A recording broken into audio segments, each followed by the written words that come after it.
దేవునికి స్తోత్రం. ప్రియమైన వారలారా, రక్షకుడును ప్రభు అయిన యేసుక్రీస్తు వారి నామంలో మీకు శుభములు, వందనాలు తెలియజేస్తూ ఉన్నాం.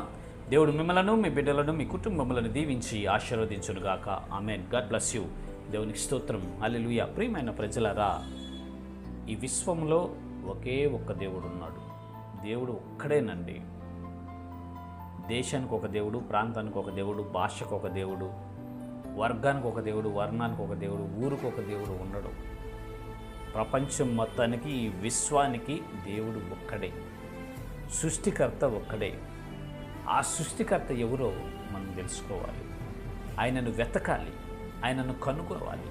ఆయనను కనుగొంటే మనము జీవాన్ని కనుగొన్నట్టే అని పరిశుద్ధ లేఖనాలు సెలవిస్తున్నాయి.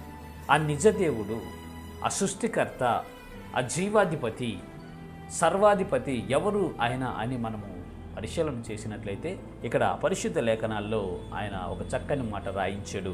హోషేయ గ్రంథము 12వ అధ్యాయము 9వ వచనము 2వ లైన్ మనం చూసినట్లయితే అక్కడ ఈ రీతిగా దేవుడు మాట్లాడుచూ ఉన్నారు. యెహోవానగు నేనే మీకు దేవుడను. దేవునికి స్తోత్రం. హల్లెలూయా. తండ్రి అయిన దేవుడు యెహోవా దేవుడే మనకి దేవుడండి.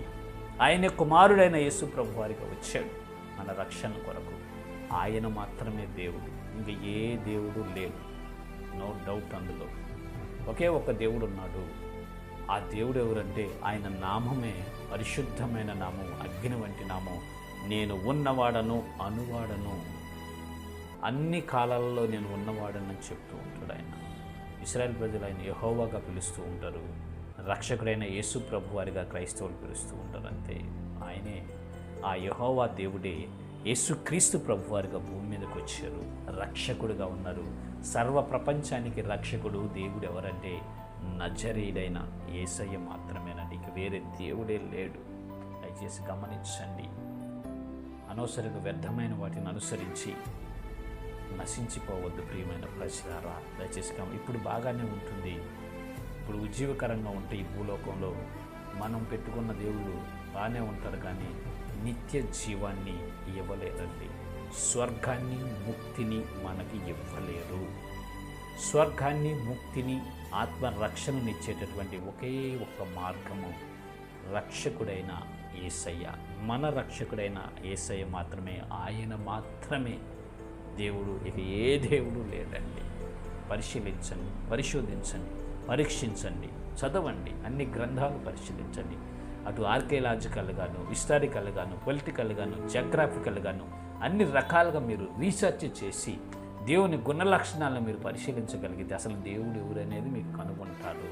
అప్పుడు మీరు జీవాన్ని కనుగొంటారు. అందుకే ఇక్కడ అంటున్నారు, యెహోవా నాకు నేనే మీకు దేవుడు అని అంటున్నాడు. కాబట్టి ప్రియమైన ప్రజలారా, ఆ నిజ దేవుణ్ణి తెలుసుకొని ఆయనను మనం అనుసరించాలి. ఇప్పటికే నిజదేవుడైన రక్షకుడైన యేసయ్య ప్రభువుని తెలుసుకొని విశ్వాసయాత్రలో వెళ్తున్న విశ్వాస వీరులారా, పరలోక పౌరులారా, సహోదరి సహోదరులారా, మీ ఎదుట ఉంచబడిన పందెములో, మన ఎదుట ఉంచబడిన పందెములో ఓపికతో పరిగెత్తుదాం, ఓపికతో పరిగెత్తుదాం, ఓపికతో పరిగెత్తుదాం. ఆయన ఇచ్చే బహుమానాలు పొందుకొని నిత్య రాజ్యములో సంతోషభరితంగా ఉందాం. ఇటు కృప దేవుడు మనందరికీ కలుగు చేయనుగాక. ఆమేన్. God bless you. దేవుని స్తోత్రం. హల్లెలూయా.